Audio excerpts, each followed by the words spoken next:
are everywhere, in the west, in the east, in the back, in the wherever this is. The joy is a staple of Lisa. It has become such a defining thing for this game that it's hard to think about it without joy. However, with joy comes the gang that spread it. The universal gang, the weirdly always there gang, the Joy Boys. Why do I sound like this?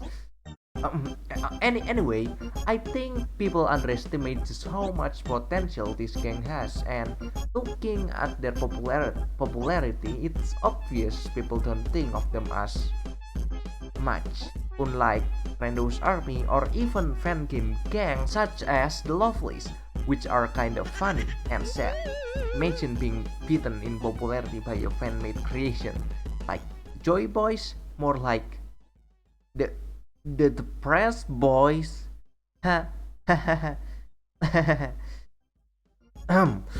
This video served to discuss its identity, leader, potential it had, all the relevant stuff to let us know how strong the Joy Gang is. Let's start the video. Good day everyone, my name is Fan and welcome to another simple video. Today we are going to talk about the Joy Boys. Who are they, how they work, and of course, as the title says, how strong this gang is. Before we go, there will be speculation. I mean, with how much information I am given, of course there will be a lot of speculation. Also, I need to specify that I will be only taking lore from the mainline games, like the first, the painful, and the joyful. I'm not gonna bring the legendary Joy Boys, David from Lisa the Heartful or something, so be not worried.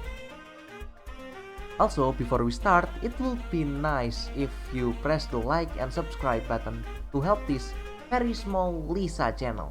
Think of it as a quick donation. Thank you. Alright, so the Joy Boys are a group of people that are tasked with by Basso to spread joy pills all around Olathe. All of them wear pinkish masks that have beady eyes and a big grin, with some members having one or two hands missing.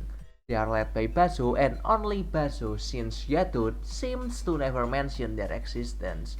Additionally, if you look on the mask description in Joyful, it said the masks Basso's men wear, making it pretty clear who they are complied to. The only thing we see of the Joy Boys and Yadu being related is when we see a Joy mask near one of Yadu's labs. This is most likely simply from a Joy Boy taking a supply of joy pills from his lab. Their number are a lot, like hella a lot. The first time you encounter the gang, there are about 16 members, not including Basso, making his gang the second with the most pride and appearance in game, right behind Rando.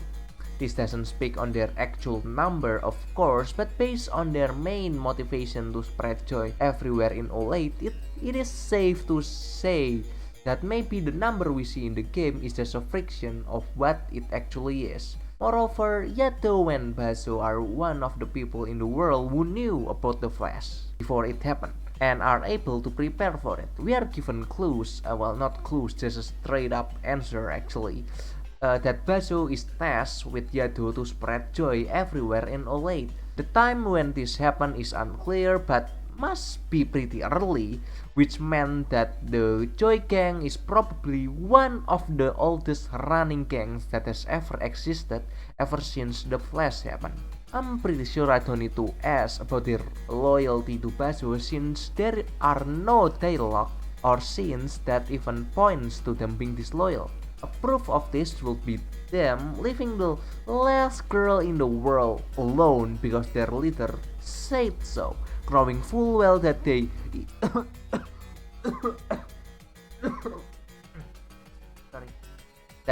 easily outnumber the last girl 8-1. And oh yeah, you cannot be strong in Olathe without gear, weapon, equipment. Well, I will say that they are pretty fulfilled in this part.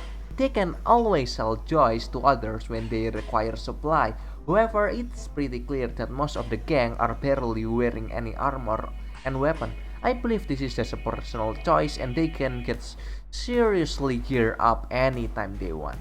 Now, enough about the gang. We all know that a powerful gang is useless without an equally powerful leader. And that is where Bazo come in. Of course I'm counting him, he is the leader of Joy Gang. Now let's see how much his appearance adds to the joygang power level. Bazo is skilled in fighting, smart enough that he is recruited by Yadu and is respected by his men, and of course freaking loaded with joy, which made him a literal super soldier. We can see his feat by him beating Yadu's strongest mutant, although it left him in dying state, and of course absolutely beating the crap out of Brad's gang. I'm not saying that Bazo is that strong with one KO move and just an infinite number of health, but I'm saying that the fight is informing us that Brad's crew is out of Bazo's league by a mile.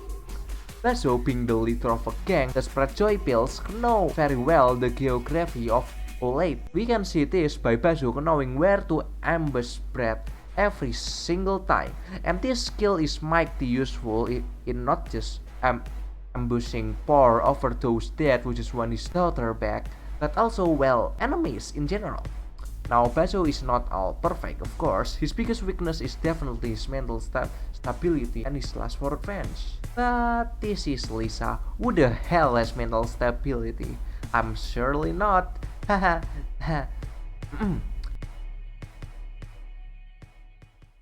Now to the last point before we summarize what we know is that whether the Joy Gang is an active Joy user or not. I bring this up because an army of Joy-powered gang is extremely dangerous, as some of you may experience in Hopeful. However, I'm really unsure if they really consume Joy at all or actually an active Joy consumer. In a video made by a YouTuber named Squatch Gaming Official, good video by the way, he described the Joy Gang as a group so addicted to joy that they are willing to do whatever Bazo told them, which is a fine point that would give reason as to why there are so many of them. However, a hole in that statement is that we never see a Joy mutant that have Joy Boy element to them, like a mask or maybe some sort of amputated arms, correct me if I'm wrong. I really want to say that their joy pills consumption got forcefully limited once they become a joy boy, but even then joy pills can still work with very little consumption. It depends on the people, of course, at the end. However, that is when I realize something. There are a lot of dead joy boys that we encounter throughout our journey as Brad or Buddy.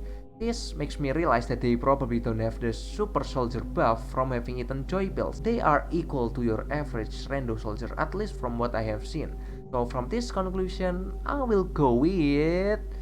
well, I think they still consume joys, like in the beginning, but Bazo has a way to neutralize or maybe reduce the time it took them for them to transfer. At the end, take this on your own endeavor, whether the Joy Gang is an active Joy user or whether they barely touch the product they spread. Now we are at the end, and let me summarize it for you guys. So how strong are the Joy Gangs? They have a lot of members. I believe that the first 16 we see are barely touching the surface, being one of the oldest gang and one of the most influential gang in Olathe that the entire eastern side just killed them on sight. I believe that their numbers are much greater than what we see. Second, they have a lot of value or supply, joy pills being one of the most precious commodities in Olathe being sold at a high value. This gives them a lot of advantage in terms of gear and weapon. Currently, they are easily giving this for free, but what is stopping them in the time of crisis, of course, to start selling them? Third, they are loyal, calm, and weirdly disciplined. This is of course a massive advantage compared to the other gang, which usually are messy and chaotic. I'm looking at you, Rando's army. And fourth, they have Bazo. Yeah, I believe that if Bazo tried, he could take over a large part of Olathe with this kind of army, and in this kind of world, that fit would be pretty plausible for the gang. However, they also have weaknesses. Baso's lust for revenge result in many unnecessary casualties. That's not only it, but their popularity in eastern Olathe make them a prime target, which of course result in limited mobility around the eastern side and their amputated arms. Because I'm not sure about this. Maybe less arm equals less advantage. Eh? It's nice to bring more light to a gang that did so much and yet get so little spotlight. Seriously guys, bring this psychopath more love, they deserve it. Also, because I have reached 1k subscriber, I'm gonna try to increase my upload schedule. The word try is a big thing here, but yeah, I have a lot of ideas, so please watch out for them. Okay. Let's not wait any longer. I will end this video here now. Thank you so much for watching, and I hope you guys have a fantastic day. See ya!